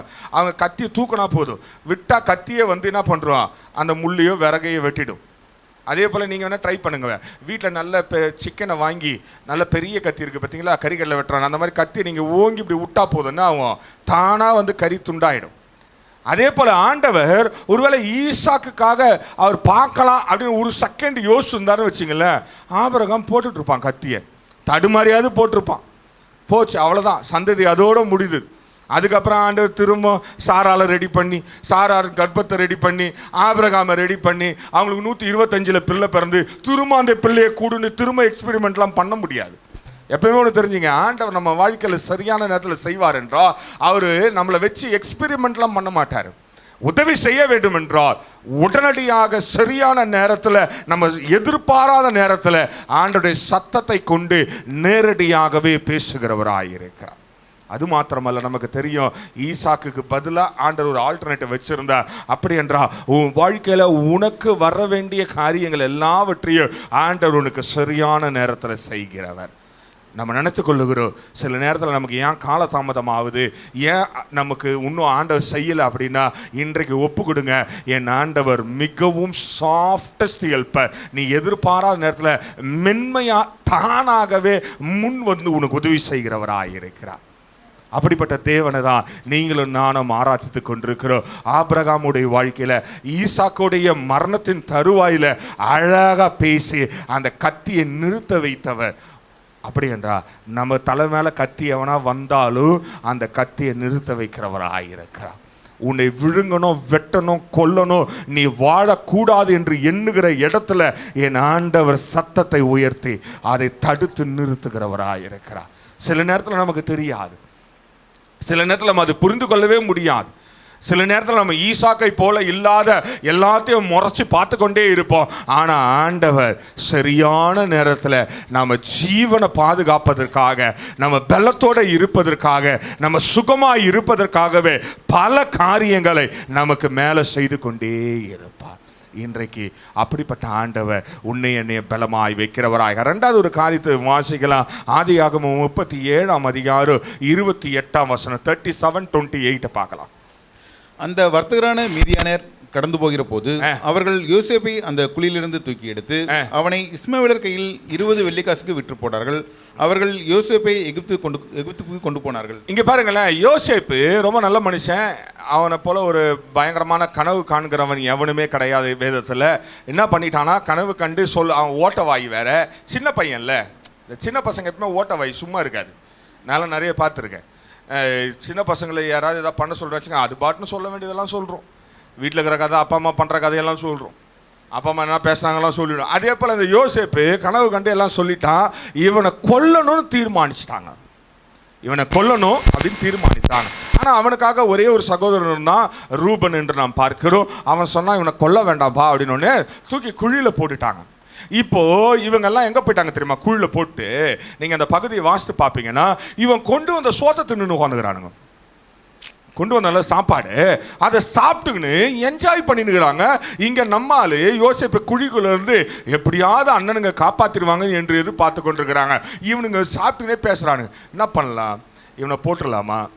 யாருக்கு கை வேணும், யாருக்கு கால் வேணும், யாருக்கு என்னென்ன வேணும் அப்படின்னு எல்லாம் பேசினுக்கிற போது இவன் ரூபன் எங்கே போனான்னு தெரியல. இவன் வர்றதுக்குள்ளவே ஆண்டவர் அவனுக்காகவே ஆட்களை அவ்வழியில் அனுப்பினார். வேற அவனுக்காக அனுப்பாமல் இருந்திருந்தா அந்த வழியில் நிறைய பேர் வந்தாங்க. இவன் எங்கே போகணும் என்பதை ஆண்டவர் தீர்மானித்தார். அந்த வசனத்துடைய கடைசி பகுதியை மாத்திரம் வாசித்து பார்ப்பீங்கன்னா, எகிப்துக்கு தான் இவன் போகணும். எங்கே போகணும்? இவன் எகிப்துக்கு தான் போகணும். அந்த வழியில் நிறைய வியாபாரிகள் வந்தாங்க. அந்த வழியை நிறைய யாருக்கிட்டையாவது விற்றுருக்கலாம். யோசேப்பை விற்கணும்னா யாருக்கிட்டையாவது விற்றுருக்கலாம். ஆனால் எகிப்தில் தான் ஆண்டவர் இவனை உயர்த்த வேண்டும். எகிப்தில் தான் பார்வோனுக்கு கீழே இவனை வைக்க வேண்டும். பார்வோனுக்கு ஈக்குவலாக இவனுடைய பவர்ஸை உயர்த்த வேண்டும் என்பது ஆண்டவருடைய திட்டமாக இருந்ததுனால சரியான நேரத்தில் அவனை வாங்குவதற்கு ஆளு கொண்டு வந்தாங்க. அதுவும் எவ்வளோக்கு போய் விற்றாங்கன்னா 20 வெள்ளிக்காசுக்கு விற்றுட்டாங்க. நம்ம இயேசுநாதர் எவ்வளோக்கு விற்றாங்க? 30 வெள்ளிக்காசு. இதெல்லாம் ஞாபகம் வச்சுக்கணும் பைபிளில். ஏன்னா இப்போ அதான் சொல்ல முடியாது. 20 வெள்ளிக்காசுக்கு விற்றுட்டாங்க. இப்போ இந்த 20 வெள்ளிக்காசுக்கு விற்ற உடனே யோசேப்பு என்ன நினச்சிருப்பான்? பரவாயில்லடா, உயிர் தப்பிச்சோம், பரவாயில்ல. ஏன்னா இருக்கிற சகோதரர்கள்லாம் பிளான் பண்ணிட்டானுங்க. 9 பேரும் கூப்பிட்டு சேர்ந்துட்டானுங்க. போற்றுநோய் இவனு முடிவு பண்ணிட்டாங்க. ஆனால் ஆண்டவர் பாருங்க, அவன் ஜீவனை காப்பாற்றுவதற்காகவும் அவனை எங்கே வச்சு உயர்த்தணும் என்பதற்காகவும் சரியான ஆள் அனுப்பினார். அவன் கொண்டு போய் அதுக்கப்புறம் தெரியும், அவன் அடிமையாக இருந்தான், போத்திபார் வீட்டில் இருந்தான், சிறைச்சாலை இருந்தான். ஆனால் எல்லாமே எங்கே இருந்தான்? எகிப்தில் இருந்தான். சில நேரத்தில் நம்ம கூட யோசிப்போம், ஏன் ஆண்டவரே என்னை இங்கே வச்சுக்கிற, ஏன் இந்த ஆஃபீஸில் வச்சுக்கிற, ஏன் இந்த ஸ்கூலில் வச்சுக்கிற, எனக்கு ஏன் இந்த வியாபாரத்தில் வச்சிருக்கிற அப்படின்னு யோசிச்சு நிற்போம். ஆண்டருக்கு தெரியும், மகனை நமக்கு அங்கே தான் ஆசீர்வாதம், அங்கே தான் நம்மளை உயர்த்தணும் அவர் திட்டம் வச்சிருப்பார். அதுக்காகவே ஆளை அனுப்பியிருப்பார். பார்த்துங்க, எதுக்கு தெரியுமா? நம்மளை வாங்கி கொண்டு போய் அந்த எகிப்தில் வைக்கிறதுக்கு. நம்ம சில நேரத்தில் உணர்வதே கிடையாது. யோசேப்பு எப்படின்னு தெரியல, ஆனால் நானும் தான் யோசிச்சிருப்பேன், ஆண்டவரே எங்கள் அப்பா வீட்டில் நல்ல சோறு கடிச்சிருக்கோம், நல்லா ஆட்டுக்கறி தின்னு இருப்பேன். ஏன்னா அவங்க அப்பா ஆடு தானே வச்சுருந்தாரு. டெய்லி ஒரு ஆடு அடிச்சு சாப்பிட்ருக்கலாம். யோசிச்சிருப்பான், டெய்லி ஒரு ஆட்டுக்கறி சாப்பிட்ருப்பேன், ஆட்டு பால் குடிச்சிருப்பேன், ஆட்டு வெண்ணெய் குடிச்சிருப்பேன், ஆட்டு தயிர் குடிச்சிருப்பேன். இங்கே வந்து எகிப்தில் போட்டி ஆண்டவரேன்னு யோசித்தானா இல்லையே தெரியல, நானாக யோசிச்சிருப்பேன். ஆனால் ஆண்டவர் பாருங்கள், சில நேரத்தில் நம்ம வைப்பதே எந்த இடத்துல நேரத்தில் கரெக்டாக ஆளுங்களை கூட்டு வராரோ அந்த இடத்துல தான் நம்ம உயர்த்த வேண்டும் என்பது அவரோட திட்டமாக இருக்கும். இன்றைக்கு சிலர் நம்ம யோசித்து கொண்டிருக்கிறோம், ஆண்டவர் என் வாழ்க்கையில் சரியான காரியத்தை செய்கிறாரா, சரியான இடத்துல வருகிறாரா என்றால் நிச்சயமாகவே சரியான இடத்துல உன்னை உயர்த்துவதற்காகவே சில எகிப்துகளை உங்களை வைக்கிறவராக இருக்கிறார். யோசேப்பு வாழ்ந்த நாட்களில் எகிப்தில் அவனுக்கு கிடைக்காத உபத்திரவம் கிடையாது.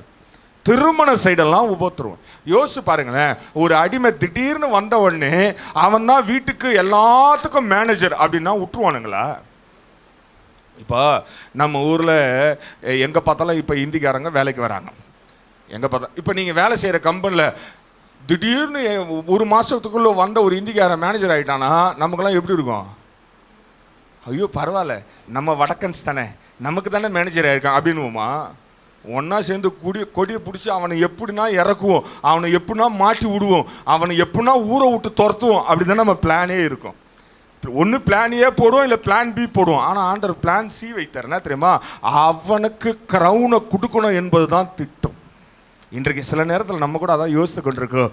உன்னை என்னையோ சரியான ஆள் அனுப்பி சரியான இடத்துல நம்ம போவதற்காகவே ஆண்டவர் நமக்கு உதவி செய்கிறவராக இருக்கிறார். யோசித்து பாருங்க, ஒருவேளை அன்னைக்கு யோசேப்புக்கு வேற எங்கேயாவது விற்கப்பட்டு எகிப்துக்கு போகாம அவன் பாலஸ்தீனுக்கு போயிருந்தா, அல்லது பிலிசியர் இடத்துல போயிருந்தா, அல்லது ரஷ்யாவுக்கு போயிருந்தானா அவனா புட்டின் ஆயிருப்பான்? வாய்ப்பே இல்லை. ஆண்டவருக்கு தெரியும் எங்கே யாரை அனுப்பணும் உன் வாழ்க்கையில் என் வாழ்க்கையில் என்பது. அதனால் ஒன்று யோசித்து கொள்ளுங்க, எப்பவுமே நமக்கு உதவி செய்கிறவர் மென்மையான உதவியாளவராய் இருக்கிறார் என்று நாம் பார்க்கிறோம். அதுவும் அவரால் செய்ய முடியாத காரியங்கள் ஒன்றுமே கிடையாது. லூக்கா 1:37 சொல்லுகிறது, தேவனால் கூடாத காரியம் ஒன்றும் இல்லை, ஒன்றுமே கிடையாது. அப்போது சரியான டைமிங்கில் வேலை செய்கிறவர் தான் நம்ம ஆண்டவர். நம்ம யோசிக்கலாம், ஏன் நம்ம வாழ்க்கையில் 30 வருஷமாங்க நான் விசுவாசியாக இருக்கிறேங்க, என்னால் ஒரு படி மேலே ஏறினா நான் 3 படி வழிக்கு கீழே வரேன் அப்படின்னா, ஒன்று நல்லா தெரிஞ்சுக்கோ, நீ ஈசாக்கு மாதிரி இல்லை யோசேப்பு மாதிரி இல்லை. பாடும்போது மட்டும் பாடுறோம், யோசேப்பை போ நான் ஒழுங்கில், அப்படி ஒழுங்கில் தானே அது அப்படின்னு பாட்டு மட்டும் பாடுறோம். ஆனால் இங்கே வந்தால் யோசேப்பை மாதிரி இல்லை, எவ்வளோ நம்ம கோலியாத்த மாதிரி நிற்போம். ஆண்டவர் தாவீதை அனுப்புவார் போட்டு தள்ளுறதுக்கு. அப்போ ஆண்டவருடைய சமூகத்தில் வரும்பொழுது ஒன்று நீ ஈசாக்கை போல கீழ்ப்படிந்தவனா, ஆண்டவருடைய வார்த்தைக்கு கீழ்ப்படிந்தவனா இருப்பாய் என்றால் சரியான நேரத்தில் ஆண்டவர் உன்னை உயர்த்துகிறவராக இருக்கிறார். இல்லை யோசேப்பை போல என்ன நடந்தாலும் பரவாயில்லைங்க, என் ஜீவனை ஆண்டவர் காப்பாற்றுகிறார், நான் இருக்கிற இடத்துல தான் ஆண்டவர் என்னை உயர்த்துவார் என்று அமைதலாய் ஆண்டவருக்கு கீழ்ப்படிந்து இருப்பாய் என்றால், பயந்து இருப்பாய் என்றால், உன் தலை மேல தானாகவே கிரீடத்தை கொண்டு வந்து வைக்கிறவராக இருக்கிறார். அவ்வளோ சரியான டைமிங்கில் வேலை செய்கிறதா நம்ம ஆண்டவராக இருக்கிறார். ஒருவேளை இந்த அம்மாவுக்கு அன்னைக்கு இயேசு வரலனா அற்புதம் நடந்திருக்காது. இன்றைக்கு உன் வாழ்க்கையில் நீ சத்தியத்துக்கு கீழ்ப்படியாமல் இருப்பாய் என்றால் உனக்கு அற்புதம் நடக்காது. அப்போ நல்லா தெரிஞ்சுக்கொள்ளணும், வேத வசனம் நமக்காய் வரும்பொழுது ஆண்டவர் நமக்காய் பல காரியங்களை செய்ய காத்து கொண்டிருக்கிறார். இன்றைக்கு ஒப்பு கொடுப்போம் என்றால் நிச்சயமாகவே ஆண்டவர் சரியான நேரத்தில் சரியான காரியங்களை செய்கிறவராயிருக்கா. ரெண்டாவது பார்த்தோம், அவர் வந்த உடனே அந்த அம்மாவை முதல்ல தேற்றினார். யோசிச்சு பாருங்களேன், வந்த உடனே இப்போ நம்ம யாரையா ஹாஸ்பிட்டலில் பார்க்க போகிறோம்னு வச்சுங்க, போன உடனே ரிப்போர்ட் என்ன சொல்லுது கொடுங்க, டாக்டர் என்ன சொன்னார் கொடுங்க அப்படின்னு நான் கேட்போம். முதல்ல அவங்க எப்படி இருக்காங்க தான் கேட்போம், பேஷண்ட் எப்படி இருக்காங்கன்னு தான். அதே போல் தான் ஆண்டவர் பாருங்கள், செத்தவன் ஒரு பக்கம் அவன் பாடையில் இருக்கிறான், ஆனால் முதல்ல வந்தோடனே என்ன பண்ணார், அந்த அம்மா பார்த்து அழாதம்மா, கலங்காத, பயப்படாத அப்படின்னு சொன்ன உடனே அந்த அம்மா இயேசுவை முன்னாடி பார்த்துச்சோ பார்க்கலையோ இல்லை யாருன்னே தெரியாம யாரோ ஒருத்தர் வந்து நம்மளை தேற்றுகிறார் என்று என்னதோ என்ன தெரியல, அந்த அம்மாவுக்கு ஆறுதலாய் ஆண்டவர் பக்கத்திலே நின்றார் என்று நாம் பார்க்கிறோம். இன்றைக்கு நம்ம வாழ்க்கையில அவர் எவ்வளவு மென்மையானவர்னா, நீ கூப்பிடுறதுக்கு முன்னாடியே உன் பக்கத்துல வந்து நின்று உன்னை தேற்றுகிறவராய் இருக்கிறார். ஹல்லேலூயா. உன்னுடைய சோகமான காரியங்கள் இருக்கும்பொழுது, அல்லது அந்த அம்மா போல உன் வாழ்க்கை இருக்கும்பொழுது, நிச்சயமாகவே என் ஆண்டவர் கூப்பிட்றதுக்கு முன்னாடியே வருவாருங்க. நீ பெருசாக உட்காந்து சபையில் உட்காந்து உபவாச ஜபத்தில் ஜபிக்கணும்லாம் இல்லை, தானாக முதல்ல வந்துடுவார். முதல்ல ஆளாக ஆஜராகிட்டார் பாருங்க. சீசர்கள் கூட பின்னாடி தான் வந்திருப்பாங்க. சீசர்கள் வந்து விசாரிக்க போயிருப்பாங்க, நீ சத்தவன் யாரு, அவங்க அப்பா இருக்கா, அம்மா இருக்கா, அல்லது அவங்க அம்மா எங்கே. நம்மால் அப்படி இல்லை, நேராக போனார் அந்த அம்மா கிட்ட. அழாதம்மா, கலங்காதம்மா, பயப்படாதம்மா அப்படின்னு அழகாய் தேற்றினார். இன்றைக்கு மனிதர்கள் உங்களை அப்படி தேட்டுவாங்கன்னா கவலைப்படாதீங்க, அவங்க பயங்கரமாக பின்னாடி பெருசாக பல்லணுன்றாங்கன்னு. இப்போ யாராவது உங்களை வந்து கவலைப்படாதீங்க, தைரியமாக இருங்க அப்படின்னு சொன்னால் என்ன அர்த்தம், உங்கள் பாக்கெட்டில் எவ்வளோ இருக்குதுன்னு செக் பண்ண வந்துக்கிறாங்கன்னு அர்த்தம். கவனமாக இருக்கணும். அதனால் ஆனால் என் ஆண்டவர் அப்படி இல்லை, உண்மையாய் தேற்றினவர்.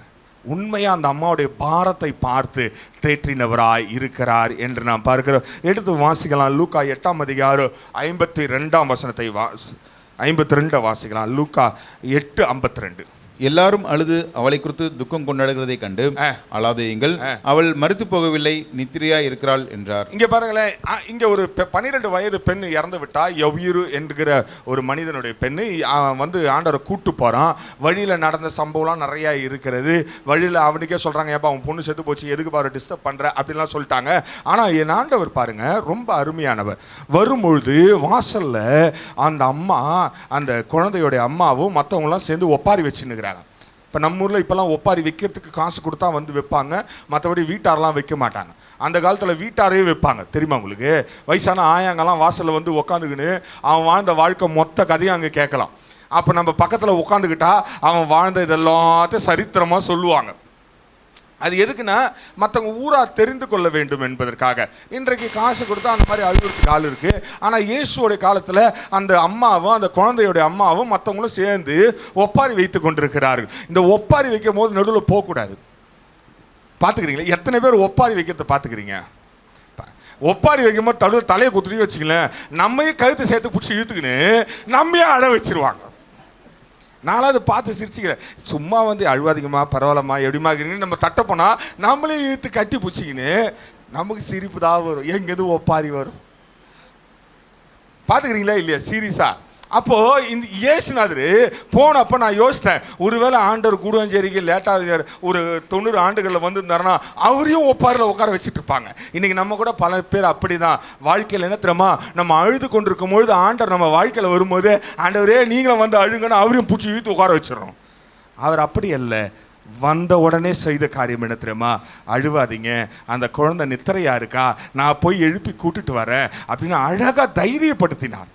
இன்றைக்கு நம்ம வாழ்க்கையில் ஆண்டவர் வருகிறார் என்றால், ஆண்டவர் அற்புதம் செய்ய வேண்டும் என்று தீர்மானித்தார் என்றால், சரியான நேரத்தில் ஆண்டவர் வருகிறவராயிருக்கிறார். அதில் எந்த மாற்றமும் கிடையாது. ரெண்டாவது, அவர் வந்துட்டாரு அப்படின்னா முதல்ல செய்கிற காரியம் என்னன்னா, உன்னை தேற்றுகிறவராயிருக்கிறார். அதனால தான் பார்த்தோம், ஒரு அம்மா தேற்றுவதை போல, ஒரு தகப்பன் தேற்றுவதை போல அழகாய் தேற்றுகிறவர். அம்மா தேற்றும் போது என்ன, எப்படி தெரியுமா தேற்றுவாங்க? மடியில் போட்டு தாளாட்டுவாங்க. அப்பா தேற்றும் போது மடியில் போட்டு தாளாட்டுவார், தோளில் போட்டு தாளாட்டுவார். மடியில் போட்டு கவுத்து போட்டு டம்மு டம்மு டம்முன்னு முதல்ல 4 அடி அடித்தா தூங்காத குழந்தையும் தூங்கிடும். தெரியுமா உங்களுக்கு? உங்களுக்கு குழந்தைய தூங்க வைப்பதற்கான ஒரு டிப்ஸ் கொடுக்குறேன். எப்படிப்பட்ட குழந்தையும் கவுத்து போட்டு முதல்ல 4 காட்டினீங்கன்னா வலியிலேயே அது தூங்கிடும். ஆனால் அப்பா அப்படி கிடையாது, தோளில் போட்டு அழகாய் தேற்றுகிறவர். என் தகப்பன் அப்படியே தான் அழகாக உங்களை என்னையோ தேற்றுகிறவராயிருக்கிறார், மென்மையாய் தேற்றுகிறவர். அங்கே எப்படிப்பட்ட சூழ்நிலையை இருந்தாலும், அழுகிறவங்க எவ்வளோ சத்தமாக அழுது கொண்டு இருந்தாலும் அல்லது கூக்குரலாக இருந்தாலும், அந்த இடத்துல வந்த உடனே பொறுமையாக சொல்லுவார், நிதானமாக சொல்லுவார். கவலைப்படாதீங்க, அழுவாதீங்க, உங்கள் சூழ்நிலையை பார்த்து அதை மாற்றுவதற்காகவே ஆண்டவர் வருகிறவராயிருக்கிறார். இன்றைக்கு ஒருவேளை உன் வாழ்க்கையில் ஒப்பாரி வைக்கிற மாதிரியே இருக்குதுன்னா கவலைப்படாத. இன்றைக்கு உன் கண்ணீரை சந்தோஷமாய் மாற்றுகிறவர் மென்மையான உதவியாளராக இருக்கிறார். ஹல்லேலூயா. அப்படி என்றால் அவர் அழகா மாற்றுகிறவரா. சங்கீதம் 23:4 நமக்கு சொல்லுகிறது, நமக்கு தெரிஞ்ச வசனம் தான். என்ன சொல்லுது? நான் மரணங்களின் பள்ளத்தாக்கிலே நடந்தாலும் பொல்லாப்புக்கு பயப்படேன், தேவரீர் என்னோட கூட இருக்கிறீர், உமது கோலும் உமது தடியும் என்னை தேற்றும். இங்க பாருங்களேன், அவர் சொல்லுகிற காரியம் என்னன்னா, தேவன் நம்மோடவே இருக்கிறார். கோலும் தடியும் தேற்றுகிறது, மரண இருள். ஆனால் முதல் விஷயம் என்னன்னா, தேவன் நம்மோடு இருக்கிறவர். தேற்றும் பொழுது நம்ம எங்கே இருக்கிறோன்றது அவர் கவலை இல்லை, எப்படி அழுது கொண்டிருக்கிறோன்னு கவலை இல்லை. சிலர் சொல்லுவாங்க, நான் மாரடித்து புலம்புகிறேன், இல்லை அண்ணாலை போல மனதுக்குள்ளே கிளேசமாக இருக்கிறேன், அல்லது வந்து கேட்டு பாருங்க, என்னுடைய தனிமை என்னுடைய அழ வைத்து கொண்டே இருக்கிறது அப்படின்னா கவலைப்படாதீங்க. என்னுடைய உதவியாய் எப்படிப்பட்டவர்னா, மென்மையாய் அழகா வந்து உன்னோடு இருக்கிறவர். அந்த அம்மா பக்கத்தில் நின்ன உடனே மொத்த ஜனமும் அந்த அம்மா பார்த்துருக்காங்க. ஏன்னா என் இயேசு வந்தார் என்றால் திரளான ஜனம் வந்திருக்கும், திரளான கூட்டம் வந்திருக்கும். கூட இருந்த சீசர்கள் தெரிஞ்சிருப்பாங்க, அந்த அம்மாவுக்கு இயேசு எதையோ பண்ண போறார் என்பதை அறிந்திருப்பார்கள். இன்றைக்கு நானும் அறிந்திருக்கிற இயேசு உன் வாழ்க்கையில உன் அருகிலே இருப்பார் என்றால் நிச்சயமாய் ஏதோ ஒன்று நடக்கும். நிச்சயமாகவே உன்னை அழகாய் தேற்றுகிறவராயிருக்கிறார். இன்றைக்கு அவ்வளோ கஷ்டத்தில் நடந்தாலும் உன்னை விட்டு விலகாத, உன்னோட பிரயாணிக்கிறவர், உன்னோட நிற்கிறவரா, எல்லா சூழ்நிலையிலும் உன் அருகிலே நிற்கிறவரா இருக்கிறார் என்று நாம் பார்க்கிறோம். அதிலே 103:13 வாசிக்கலாம். சங்கீதத்திலேயே அவர் என்ன சொல்றாரு பார்க்கலாம். தகப்பன் தன் பிள்ளைகளுக்கு இறங்குகிறது போல கர்த்தர் தமக்கு பயந்தவர்களுக்கு இறங்குகிறார். இங்க பாருங்க, ஆண்டவர் சொல்றாரு, தகப்பன் தன் பிள்ளைகளுக்கு இறங்குறது போல கர்த்தர் என்ன பண்றாராம், பயந்தவர்களுக்கே இறங்கிறாராம். பயந்து நிற்கும் பொழுது, அவருடைய பிள்ளைகளாய் இருக்கும் பொழுது, நீங்களும் நானும் அவருடைய சமூகத்தில் வந்து பயத்தோடு இருப்போம் என்றால், வேத வசனத்தை பயத்தோட முழு இருதயத்தோட கேட்போம் என்றால், பரிசுத்தாவியார் காண்கிறார் என்ற பயத்தோடு இருப்போம் என்றால், அழகா தேற்றுகிறவராயிருக்க தகப்பன் இறங்குவதை போல உனக்கும் எனக்கும் அழகாய் இறங்குகிறவர்.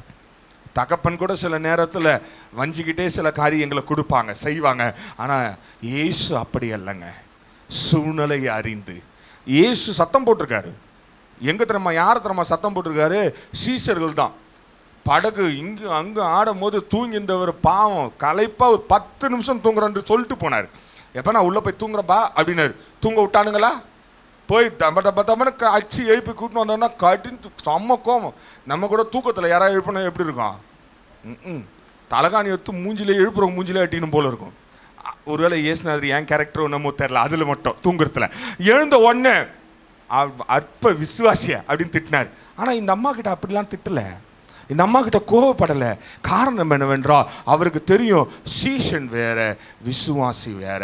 ஆண்டவருக்கு பயந்து இருப்போம் என்றால் ஒரு தகப்பன் இறங்குவதை போல மென்மையான இருதயத்தில், சுத்தமான இருதயத்தில், அழகா பரிபூர்ணமான இருதயத்தில் ஆண்டவர் நம்மளை தேற்றுகிறவராக இருக்கிறார். ஒரு தாய் தேற்றும் போது எப்படி நம்ம தேற்றுவாங்க?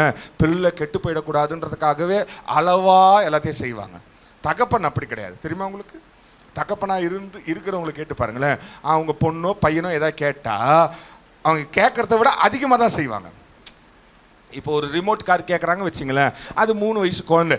ரிமோட் காரு 100 ரூபாய்க்கும் இருக்குது, 10,000 ரூபாய்க்கும் இருக்குது. தெரியுமா உங்களுக்கு? தெரியலாம். வாங்க போகிற வழியில் லியோ பேக்ஸா அது மூட்டாங்கல்ல இருக்குது. அங்கே ஒரு பொம்மை கடை இருந்தது, இப்போ தெரியல எங்கே விடுங்க. அங்கே ஒரு பொம்மை கடை இருந்தது. அங்கே போனீங்கன்னா 100 ரூபாய்க்கு ரிமோட் கார் இருக்குது. அந்த காரை இப்படி இழுத்து விட்டா போகும், அது ஒரு ரிமோட் ஆட்டோமேட்டிக்காக முன்னாடியே போகும். 10,000 ரூபாய்க்கு ரிமோட் இருக்குது கையில் வச்சு விளையாடுறது. இப்போ குழந்தைக்கு 3 வயசு தான்.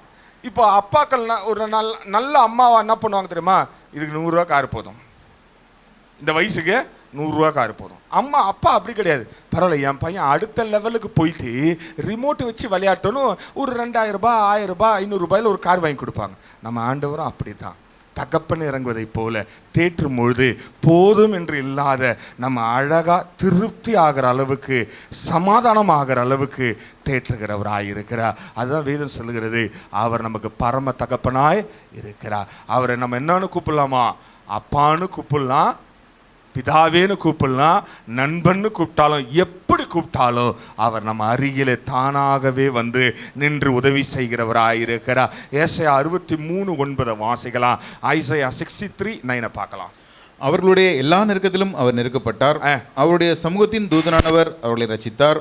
அவர் தமது அன்பின் நிமித்தமும் தமது பரிதாபத்தின் நிமித்தமும் அவர்களை மீட்டு பூர்வ நாட்களில் எல்லாம் அவர்களை தூக்கி சுமந்து வந்தார். இங்க பாருங்களேன், ஆண்டவர் சொல்றாரு, கூட வந்து நிற்கிறவர் சும்மா நிற்க மாட்டாரு, அந்த அம்மாவுடைய பாரத்தை தாம் பாரமாக ஏற்றுக்கொண்டார். யோசிச்சு பாருங்களேன், அந்த அம்மா என்ன பாரத்தில் இருந்ததுன்னு தெரியல. மகனை பறி கொடுத்துட்டு பாடையில் தூக்கிட்டு போகிற ஒரு காட்சியில் இயேசு அந்த அம்மாவை பார்த்த உடனே, அந்த அம்மாவுடைய கண்ணீரை பார்த்த உடனே தானாக தன் பாரமாக ஏற்றுக்கொண்டார். அந்த அம்மாவுக்காக இவர் நொறுக்கப்பட்டார். காரணம் என்னென்றால் இந்த அம்மாவை தூக்கி சுமக்க வேண்டும் என்பது அவர் தீர்மானித்து விட்டார். இன்றைக்கு உனக்கும் எனக்கும் அருகில வந்து நிற்கிற தேற்ற வேண்டும் என்று உதவி செய்கிறவர் எப்படி தெரியுமா? உன்னை அப்படியே தூக்கிக்கணும்னு பார்ப்பார்.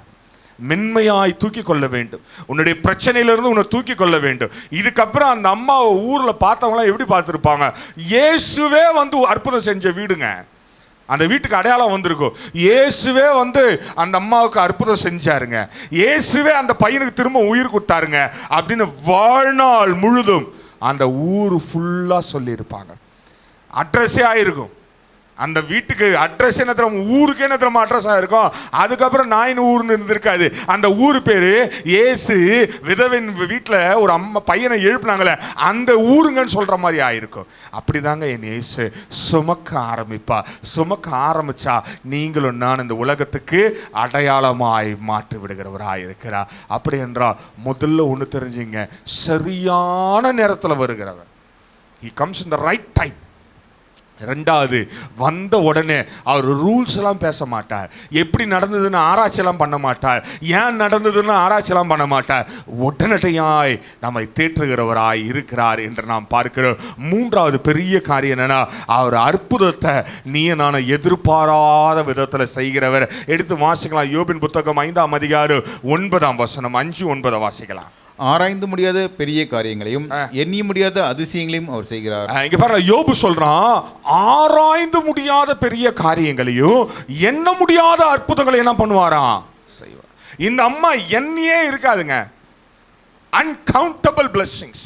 இந்த அம்மா ஆராய்ச்சி கூட பண்ணியிருக்க முடியாது. என்ன தெரியுமா, செத்தவன் திரும்ப வருவான் என் வீட்டுக்கு, திரும்ப என்னை போஷிப்பான் என்று அந்த அம்மா எதிர்பார்த்திருக்கவே பார்த்திருக்காது. என் ஆண்டவர் அப்படிதான் மென்மையா வந்துட்டாருன்னு வச்சுங்களேன். நீ எண்ண முடியாத காரியங்களை, நீ ஆராய்ச்சி கூட பண்ண முடியாத காரியங்களை அழகா சாஃப்டா செய்கிறவர். அவர் பெருசா மேடையை போட்டு இன்றைக்கு நான் இப்பொழுது அற்புதம் செய்ய போகிறேன், பாடையை தூக்கி கொண்டு போகிறவர்கள் தயவு செய்து நில்லுங்க அப்படின்னு சொல்லிலாம் பண்ணல. வந்தாரு, தொட்டாரு, அதிசயத்தை செஞ்சுட்டு போய்கிட்டே இருந்துட்டாரு.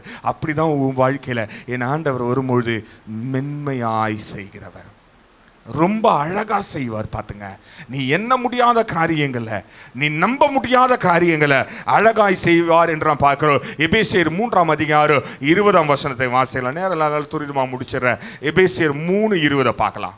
நாம் வேண்டிக் கொள்கிறதற்கும் நினைக்கிறதற்கும் மிகவும் அதிகமாய் நமக்குள்ளே கிரியை செய்கிற வல்லமையின்படியே நமக்கு செய்ய வல்லவராகிய அவருக்கு. இங்க பாருங்களேன், நீங்க அப்புறம் தொடர்ந்து வாசிக்கலுங்க. நம்ம வேண்டுவதற்கும் நினைப்பதற்கும் கூட மேலான காரியமா. நம்ம வேண்டதை மிஞ்சி போனால் என்ன வேண்டியிருப்போம்? ஒருவேளை அந்த அம்மா என்னத்திரமா வேண்டியிருக்கோம், பையன் செத்துட்டான், இனிமே அதிகபட்சம் நமக்கு என்ன வேணும், கஞ்சி ஊற்றத்துக்கு ஒரு ஆள் வேணும், 3 வேளை கஞ்சி ஊற்ற ஒரு ஆள் வேணும். ஆண்டவரே யாரா கஞ்சி ஊற்றத்துக்கு ஒரு ஆள் அனுப்புங்க ஆண்டவரே வேண்டியிருக்கோம், அவ்வளோதான்.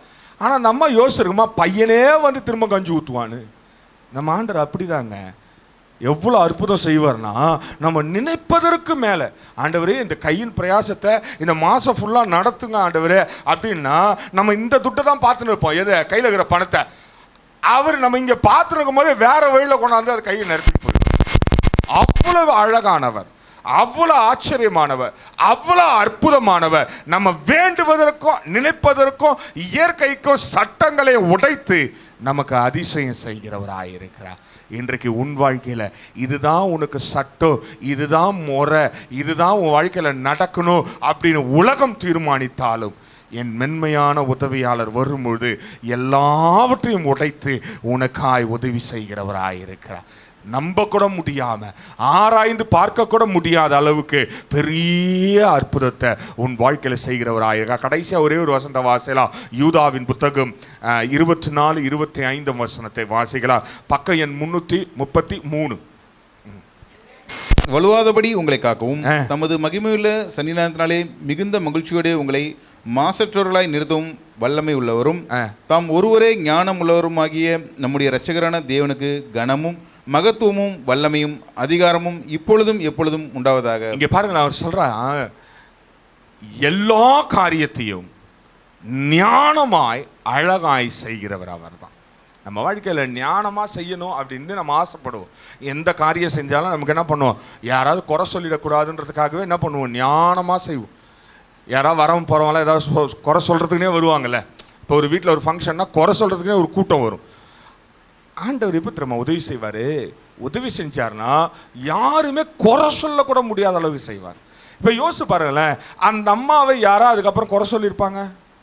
வாய்ப்பே இல்லை. ஏன் தெரியுமா, அந்த அம்மாவை பார்த்து பயந்துருப்பாங்க. வேதம் சொல்லுகிறது ஊரே பயந்து தான். அதுக்கப்புறம் அந்த அம்மா வீட்டுக்கு போகிறது கூட பயந்துருப்பாங்க. ஏன் தெரியுமா, செத்தவன் பாதி வழியில் போய் வீட்டுக்கு வந்துக்கிறான். நம்ம ஊரில் ஒரு பழக்கம் இருக்குது, செத்தம் உயிரோடு வந்தால் வீட்டில் சேர்க்க மாட்டாங்க. தெரியுமா உங்களுக்கு? கல்லறையில் போய் லைக் சுடுகாட்டில் போய் ஏஞ்சிட்டானா அவனை வீட்டுக்குள்ளே சேர்க்க மாட்டாங்க.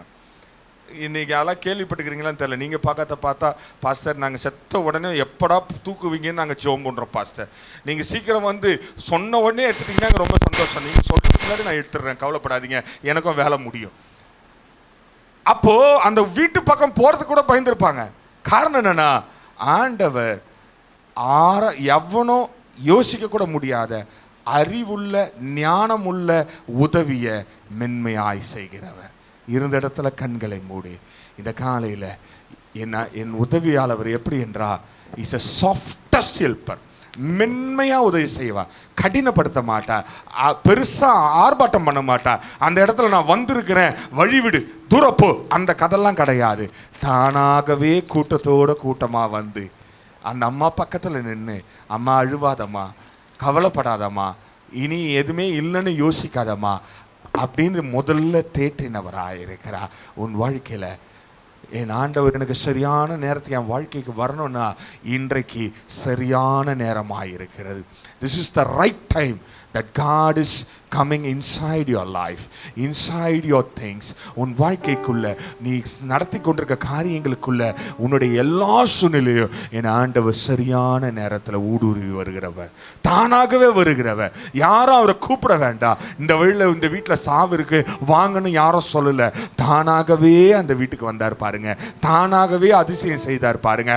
அதே போல என் ஆண்டவர் மென்மையா உன் வாழ்க்கையில இன்றைக்கு வந்து பெரிய காரியங்களை செய்ய வல்லவராயிருக்கிறார். அடுத்தது அழகா தேற்றினாரு. சட்டங்களையும் இயற்கையும் உனக்காய் எனக்காய் மாற்றுகிறவராயிருக்கிறார். இதுதாங்க வேத சட்டம் சொன்னாலும் அதை மாற்றக்கூடிய வல்லமை உள்ளவர் நம்முடைய உதவி செய்கிறவராய், நமக்கு மென்மையாய் உதவி செய்கிறவராய் இருக்கிறார். காரணம் என்ன தெரியுமா? உலகம் பல நேரத்தில் சட்டங்களை வைத்து, முறைகளை வைத்து அல்லது பழக்கங்களை வைத்து நம்மளை ஒதுக்கி விடலாம். ஆனால் என் ரட்சகர் நம்ம ஒதுக்கப்பட்ட நேரத்தில் பக்கத்தில் நின்று அற்புதங்களை செய்வதற்காய் காத்து கொண்டிருக்கிறார். அப்படி என்றால் இந்த காலையில் அப்படிப்பட்ட உதவியாளர் என் வாழ்க்கையில் வேண்டும் என்று நீங்கள் விரும்புவதென்றால், நீங்கள் அப்படியே இருந்த இடத்துல, ஆண்டவரே நான் அம்மா மாதிரி இருக்க ஆண்டவரே, அல்லது ஈசாக்குக்கு நீ உதவி செஞ்சது போல என் வாழ்க்கையில் சரியான நேரத்தில் வாங்க. சில நேரத்தில் நான் ஏன் இவ்வளோ துன்பத்தில் இருக்கிறேன்னு தெரியாமல் இருக்கிற, ஒருவேளை யோசேப்பை நீங்கள் சரியான ஆளுக்கிட்ட வித்ததை போல ஒருவேளை நான் இங்கே தான் உயர வேண்டும் என்பது உங்களுடைய திட்டம் இருந்தால் இந்த இடத்துல என்னை உயர்த்துங்கப்பா என்று சொல்லும்பொழுது, நீங்கள் இருக்கிற இடத்துல உங்கள் தலை மேலே கிரீடத்தை கொண்டு வந்து வைக்கிறவராயிருக்கிறார். உங்கள் தலை மேலே கிரீடங்களை அழகாய் அதிகாரத்தோடு கொண்டு வந்து தருகிறவராயிருக்கிறார். இல்லைங்க, என்னை தேற்றுறதுக்கு யாருமே இல்லை, நான் தனியாக விடப்பட்டிருக்கிற, எல்லாம் அவங்கவுங்க வேலையை பார்க்குறாங்க, என்னை யாரும் கண்டுக்கலை, நான் தனியாக இருக்கிறேன் என்றா என் ஆண்டவர் தானாகவே உன் அருகில் வந்து நிற்கிறவர். நீ கேட்கவே வானா, அழகா கவலைப்படாத. இன்றைக்கு ஆண்டவர் உன்னை பார்த்து சொல்லுகிற காரியம் என்னன்னா, நீ உடைந்து நிற்கிற எல்லா காரியங்களையும் என் ஆண்டவர் காண்கிறவர், என் ரட்சகர் அழகாய் காண்கிறவர். நீ சொல்லாமலே உன் பக்கத்துல வந்து நின்ன உடனே உன்னுடைய இழப்புகளை பார்க்கிறவர், இன்றைக்கு உன்னை தேற்றுகிறவர் உன் அருகில் நின்று கொண்டிருக்கிறார். அன்பின் பரலோக பிதாவே, இந்த காலையில் உம்முடைய சமூகத்திலே வருகிறோம். நீ எவ்வளவு மென்மையான உதவியாளர் ஆண்டவரே. எங்களுக்கு அப்படிப்பட்ட உதவி செய்வதற்காக நீங்க எங்க அருகில நிற்பதற்காக நன்றி ராஜா. இந்த காலையில் அப்படிப்பட்ட சாஃப்டஸ்ட் ஹெல்ப்பர், மென்மையா உதவி செய்கிறவர் எங்க வாழ்க்கையில வேண்டும், என்னுடைய வாழ்க்கையில வேண்டும். என் கண்ணீரை துடைக்கணும், என் இழப்புகளில் என்னை தேற்ற வேண்டும், எனக்கு அதிசயம் நடக்கணுங்க, என்னுடைய இழப்புகள் அதிசயம் நடக்கணும். நான் நம்பி இருந்த எல்லாம் போய்விட்டது, அதை என் ஆண்டவர் திரும்பவும் கொண்டு வந்து என்னை சாட்சியா இந்த ஊர்ல என்னை நிறுத்தணும் என்று எண்ணுகிற ஒவ்வொருடைய வாழ்க்கையில மீண்டும் ஒரு விசை உம்முடைய அபிஷேகம் அற்புதங்களை செய்யட்டும் ஆண்டவரே. அப்படிப்பட்ட அற்புதத்தை எதிர்பார்த்து செய்யட்டும் என்று எதிர்பார்க்கிற ஒவ்வொரு இருதயத்தில் நீங்கள் இன்றைக்கு எங்களுக்காய் மீண்டும் ஒரு விசை உதவி செய்யும்படியாய் நாங்கள் ஜெபிக்கிறோம். சத்தியம் எங்களை விடுதலை ஆக்கட்டும். இயேசுவின் நாமத்தில் பிதாவே, ஆமென். நம்முடைய கர்த்தராகிய இயேசு கிறிஸ்துவின் கிருபையும் பிதாவின் அன்பும் பரிசுத்த ஆவியானவரின் ஐக்கியமும் இன்றும் என்றும் சதா காலமும் நமக்கு மென்மையாய் உதவி செய்வாராக. ஆமென். என் ஆத்துமாவே கர்த்தரை ஸ்தோத்திரி, என்னுள்ளமே பரிசுத்த நாமத்தை ஸ்தோத்திரி. என் ஆத்துமாவே கர்த்தரை ஸ்தோத்திரி, கர்த்தர் செய்த சகல உபகாரங்களை மறவாதே. ஆமென். ஹல்லேலூயா. ஆண்டவர்களை ஆசீர்வதிப்பார்.